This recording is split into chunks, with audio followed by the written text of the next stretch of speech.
The hits just keep coming over Obama's disastrous Iran deal, and it's the American people who are getting walloped by this terrible nuclear agreement. Now, in a truly infuriating twist, we're learning that not only did Obama shower the state sponsors of terror with our tax dollars, he also granted 2,500 Iranians instant American citizenship as part of the deal. Our hope is that President Trump rounds up those people and strips their bogus citizenship immediately. From Fox News, the Obama administration granted citizenship to 2,500 Iranians, including family members of government officials, while negotiating the Iran nuclear deal, a senior cleric and member of parliament has claimed. Hajjat al-Islam Mojtaba Zolnor, who is chairman of Iran's Parliamentary Nuclear Committee and a member of its National Security and Foreign Affairs Committee, made the allegations during an interview with the country's Atemat newspaper, cited by the country's Fars news agency. He claimed it was done as a favor to senior Iranian officials linked to President Hassan Rouhani,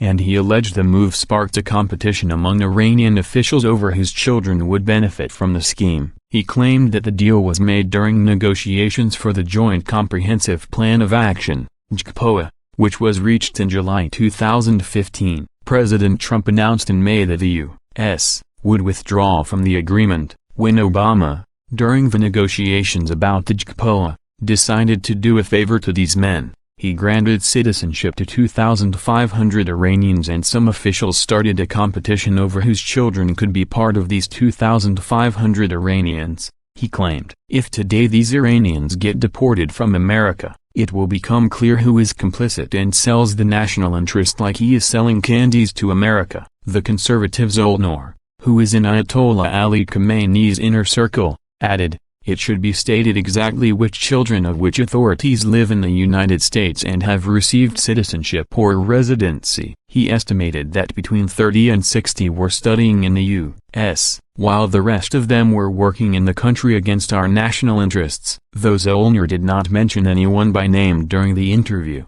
several children of current and former Iranian officials live in the United States, including Ali Faridoun, whose father Hossein Faridoun is the brother of and special aide to Rouhani, and Fatma Ardshir Larijani, whose father Ali Larijani is Speaker of Parliament. There is no suggestion either of these people received citizenship in the wake of the Iranian nuclear deal. It's also unclear if Zolnor meant citizenship or a green card. In 2015, 13,114 people born in Iran were issued green cards, while 13,298 were issued one in 2016, according to figures from the Department for Homeland Security. In 2015, 10,344 Iranians became naturalized, with a further 9,507 in 2016. Asked about the cleric's claim, a State Department spokesperson said, "We're not going to comment on every statement by an Iranian official." Fox News analyst and former Obama State Department spokeswoman Marie Harf was dubious of the Iranian official's allegation. "This sounds like totally made-up BS,"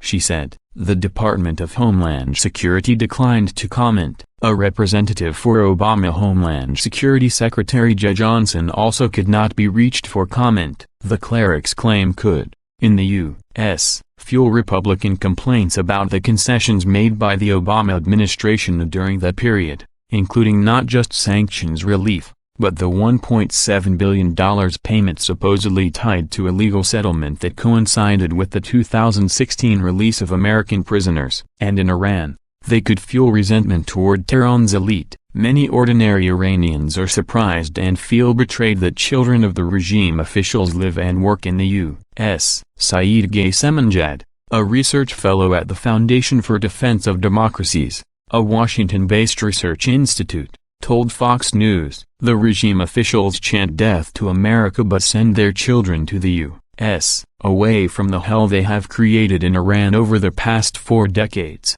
Ghasseminjad said some Iranians have called for their deportation from America. Iranians don't understand why the U.S. government allows the offspring of the regime officials to live in the U.S., while the U.S. has introduced a travel ban for ordinary Iranian citizens and many Americans are imprisoned in Iran." That is why many Iranians on social media have been urging the U.S. government to deport the children of the regime officials. Iran is one of 7 countries included in Trump's travel ban, upheld last week by the Supreme Court. The country has been beset by a series of economic protests in recent days as the country's currency, the rial, crashes. Since the U.S. withdrew from the Iranian nuclear deal on May 8, the value of the rial has plunged to 90,000 against the dollar, double the government rate of 42,000 rials to the dollar. The protests have hit Iranian commercial areas, including the historic Grand Bazaar in Tehran, the home of conservative merchants who backed the 1979 Islamic Revolution and overthrow of the Shah. Rouhani has warned the country that it faces an economic war with the U.S., but analysts have warned that hardliners are likely behind the protests seeking to challenge the more moderate president. Rouhani is under pressure since the nuclear deal agreed with the Obama administration was torn up by Trump. As a result, international firms and oil companies have backed away from billion-dollar deals with the Islamic Republic.